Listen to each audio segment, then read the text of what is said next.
What's going on YouTube and welcome to Courtside today with your host Sepu Navasarchan. We have a whole lot of NBA in-season tournament to talk about today with a lot of close games that came down to the wire. We're going to discuss a few of those games and we're also going to discuss the potential of the in-season tournament itself. Before we start, please leave a like and subscribe down below as it helps the channel out a lot. So without further ado, let's jump into the video. So let's start off by discussing the NBA in-season tournament and its potential. I think the format is really weird, but I think the idea is really great. I really love the fact that there's an extra cup in the season that teams can compete for. We have seen that this works in soccer or in football, however you want to call it, and it works very well. Domestic leagues always also have a domestic cup, and it gives something extra for teams to play for. The difference there is that it's completely split apart from the regular season. In the NBA, how they have executed it right now, it's not split from each other. Games count for both the regular season and for the in-season tournament in the group phase. Which is really weird because it also counts when teams go to the quarterfinals of the tournament when there's only 8 teams remaining, then those games also count for the regular season. It's kind of very weird. The format is weird, the execution is weird, but I really like the idea. But I think the league will brush up on the idea, especially in the future. This is the first time they've done this, so of course it will be a bit experimental and there will be some things that are good and some things that are bad, and they will learn from it.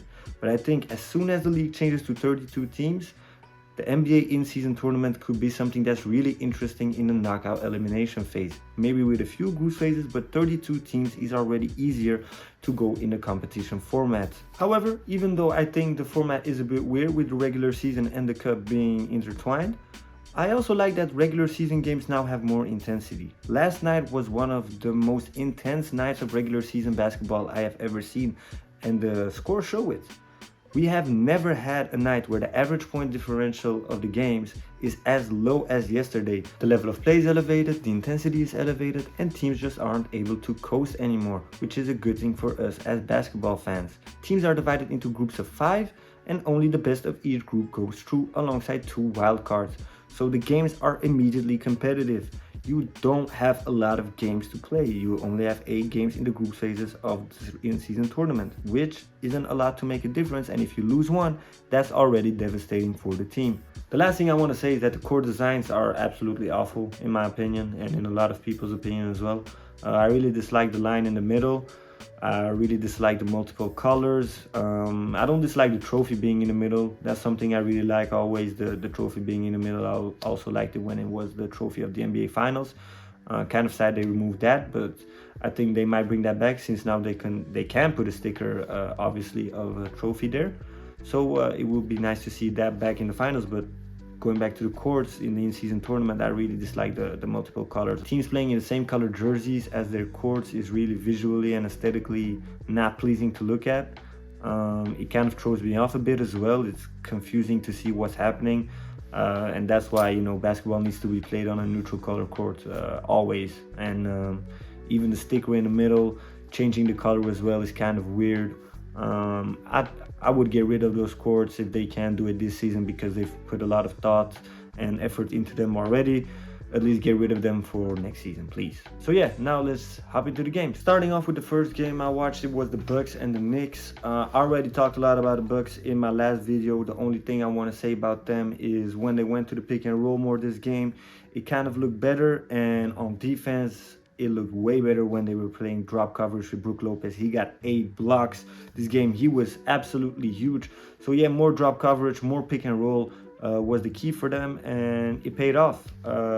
Ultimately, they were able to win this game. They led for a huge chunk of this game, kind of gave up the lead only late in that fourth quarter, but then Damian Lillard came out and scored a big 3-pointer and closed it off with the N1.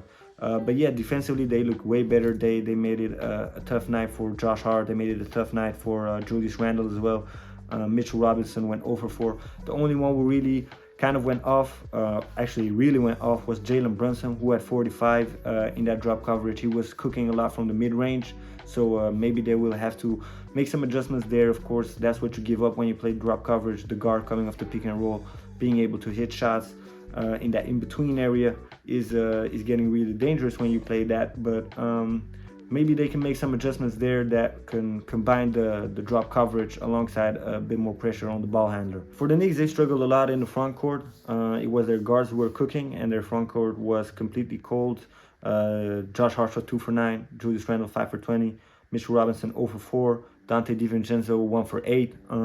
So a really bad night for them. But then Jalen Brunson, who had 45 points, was really good. He shot 17 from 30. Queen Grimes had also a 6 from 11 night and 5 from 10 from 3. And Emmanuel quickly went 5 for 10 from the field as well. So their backcourt was really cooking. Their front court really had a lot of troubles against the front court that, of course, bolsters Giannis Antetokounmpo, Brook Lopez, Bobby Portis, Jay Crowder. A really strong defensive front court and a weaker defensive backcourt in Milwaukee.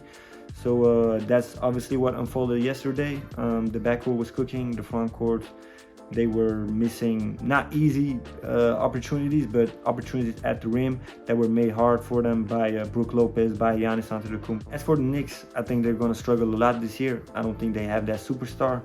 I don't think they have that spacing. They have a secondary star in my eyes in Jalen Brunson, but I don't think he can be the prime superstar of a team with Julius Randle being the secondary star. I think it would be way better if Jalen Brunson was that secondary star to a real superstar, and Julius Randle maybe as a third star then, or maybe Julius Randle getting traded, because I don't think he's fitting at all in this New York team right now anymore. I think they need to move on from him. But yeah, superstars don't grow on trees. That's why they're superstars. And as long as they don't get that superstar, even with their big market, I don't think they're going to be able to raise their ceiling, which is the second round exit that they had last year. Next up, we have the Warriors against OKC, which was a crazy high scoring game, 141 against 139 in regulation. An amazing game, offensively at least. Both teams were really playing well.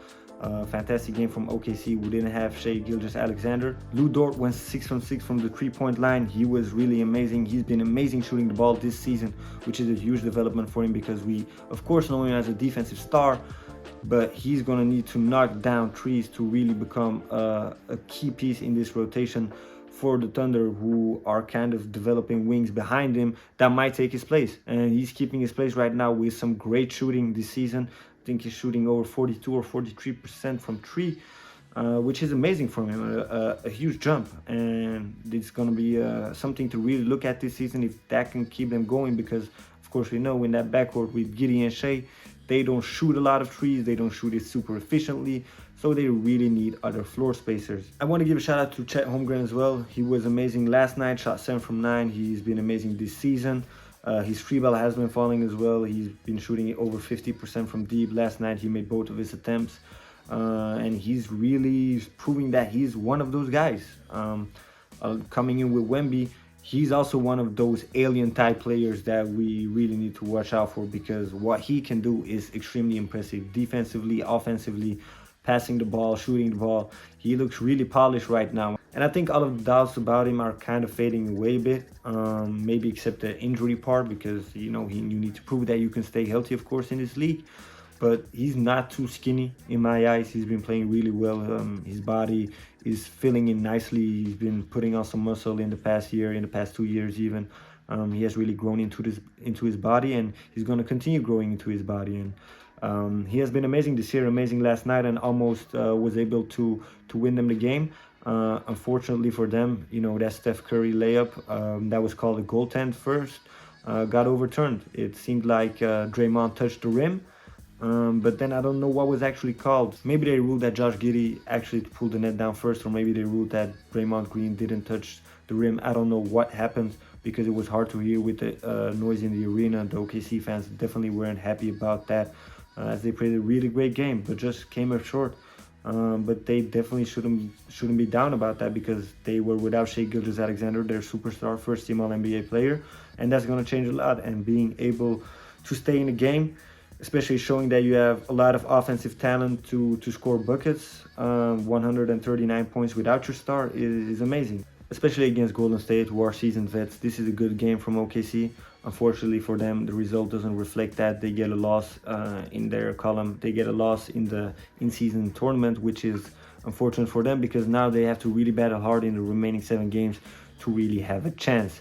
And then we have our last game, which was the Blazers against the Grizzlies. I didn't watch the Nuggets against the Mavericks, even though that was a really interesting game beforehand. But that overlapped with the ending of Bucks Knicks and the ending of Golden State OKC as well. And that game almost immediately was a blowout. It was pretty clear that the Nuggets were going to win, so I didn't really watch that game. I watched Grizzlies Blazers instead, because those are two teams I'm not going to watch a lot this season, since they're not going to be very good.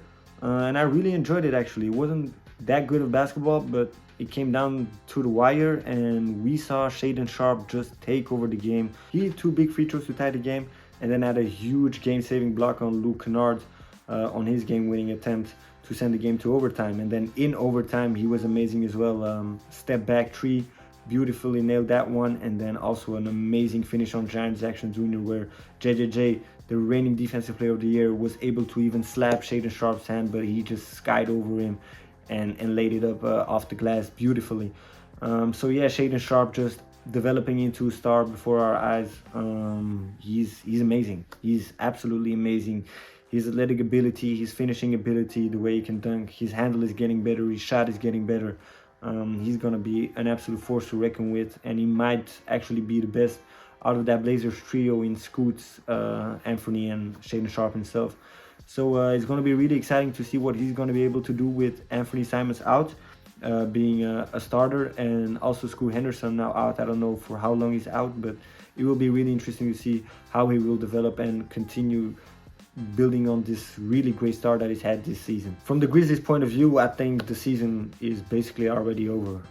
They just don't have it. They just don't have it right now to compete 25 games without Ja Morant. I think by the time he comes back, their season is already basically over. They won't be able to win a lot of games. They might maybe win 3-4 games until he's back. And then even when Ja's back, I think they're not going to be able to win enough games to actually reach the playoffs or even the play-ins. Right now, they're the worst team in basketball. They just can't put pressure on the rim at all. They have a good scoring option in Desmond Bane, but other than that, not really a lot to boost their offense. Marcus Smart, sometimes he's able to hit a few big shots, but he's not an engine on offense. Desmond Bane, as good as he is on offense, I don't think he's an engine yet. He's a really good scorer, but he's not someone who can really make well for his team or get everyone open shots. And then we have JJJ. We thought he would be the second option on this Grizzlies team behind Desmond Bane. He should have been the second option behind Ja Morant, actually, the way he was developing before that injury. But right now, offensively, JJJ just doesn't seem to have it either. It's not looking good for the Grizzlies. I don't have a lot of hope for them. And I don't think they will be able to turn it around, and it's already best to start focusing on next season. And it's going to be a lesson for Ja Morant that, your actions definitely do have consequences, because those 25 games that he's missed basically amount to an entire season that he's missed, because he can't get All-NBA, he can't get MVP, whatever it is. He's not eligible for rewards because of the 25 games missed, and now his team will probably most likely miss the playoffs as well. So his actions definitely do have consequences. His stupidity led to this, and they might not have been in this situation. They would not have been in this situation if he had just acted like a normal human being instead of flashing a gun twice on camera. So this is the end of the video. If you enjoyed it, leave a like and subscribe. Also leave a comment with your thoughts on the in-season tournament, what you think about it, if you think it's a good addition to the NBA, if you don't really like it, whatever it is, just let me know down below. And I will see you next time. Bye!